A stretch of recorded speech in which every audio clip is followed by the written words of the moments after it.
Now the stage was set for one of the most exciting political races in American political history. My 1948 senatorial race in the Democratic primary against the Texas legend, Coke Stevenson. My campaign slogan was peace, preparedness, and progress, and I campaigned in an entirely new way, by helicopter, the Johnson City Windmill. I helped Lyndon by attending women's teas. Then he asked me to give a speech at one of his final rallies. It was on Lyndon's 40th birthday, the day before the election. Well, driving to that rally, my car left the highway and turned over twice before coming to a stop.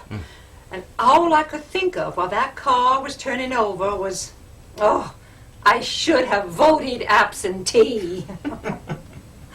Fortunately, my friend and I were not seriously injured. Our clothes were torn and we were bruised.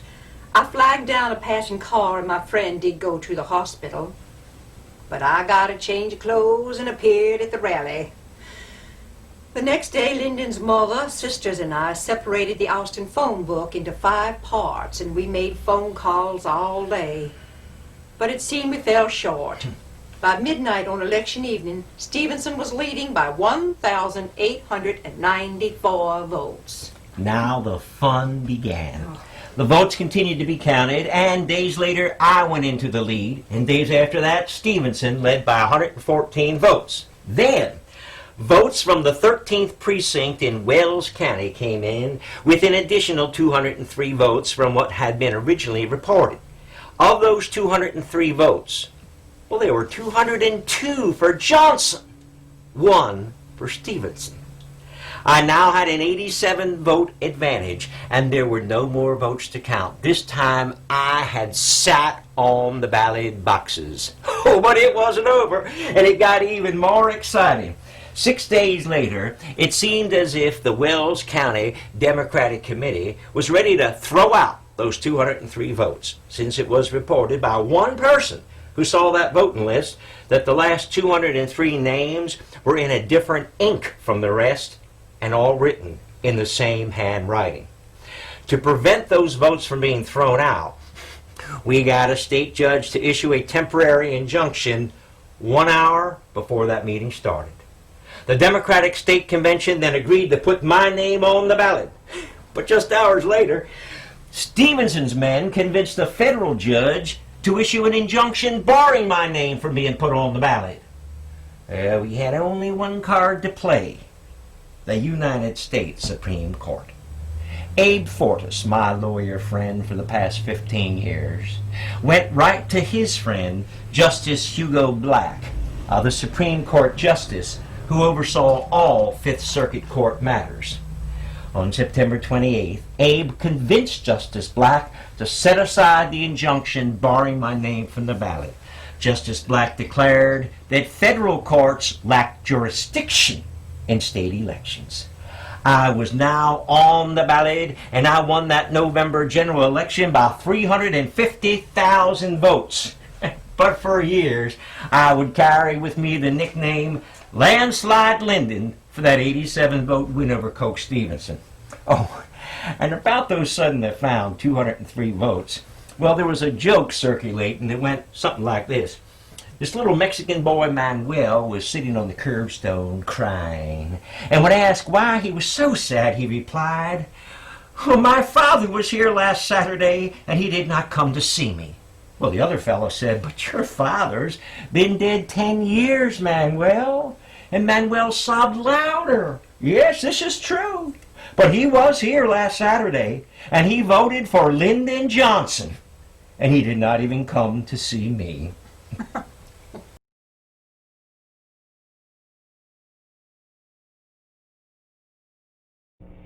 This all led up to the Republican National Convention in Cincinnati, Ohio, in the summer of '76, and the most unusual election in American history.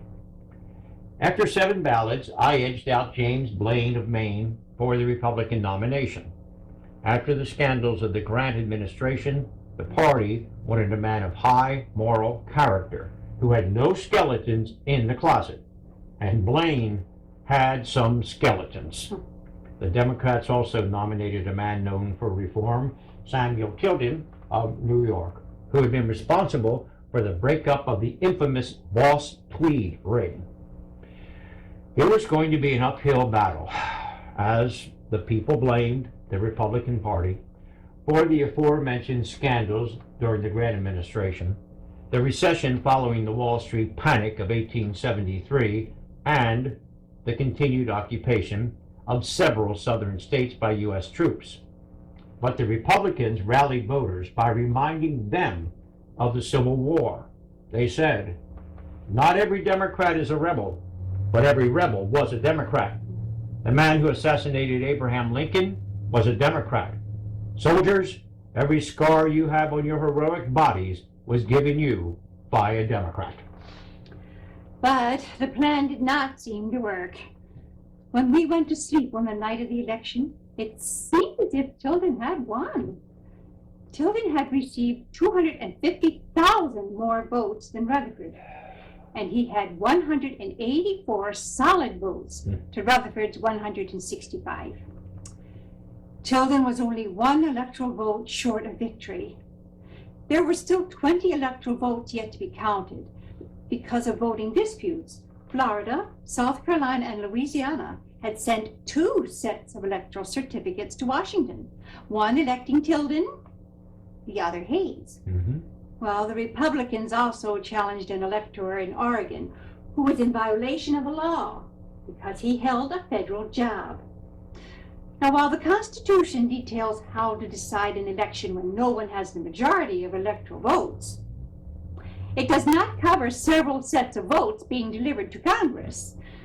An electoral commission was established of 5 senators, 5 House of Representative members, and 5 Supreme Court justices. For months, these men tackled the problem. It would just take too long to go into all the intrigue involved. But suffice it to say that at the end of February, after securing Rutherford's promise to end Reconstruction in the final 2 states in the South, the commission voted 8-7 to give all the disputed votes to Rutherford. Thus, he won the election, 185 votes to 184. Many Democrats were incensed, and if Tilden had pressed the issue with inflammatory remarks, a new civil war might have broken out. Southern Democrats were arming themselves, and cries of "Tilden or blood" resounded across the South. An attempt was even made on my life while my family and I were eating dinner at home. On March 1st, I left Ohio headed for Washington, not knowing if I would be sworn in as president or not. If Mrs. Grant had her way, I wouldn't be. She was championing that her husband remain president until another election could take place. But her husband wanted to do nothing better than to leave that place. Actually, I was sworn in twice. Once secretly after dinner with President Grant on Saturday evening, just in case the Tilden forces attempted to storm the public ceremony. Well, they didn't.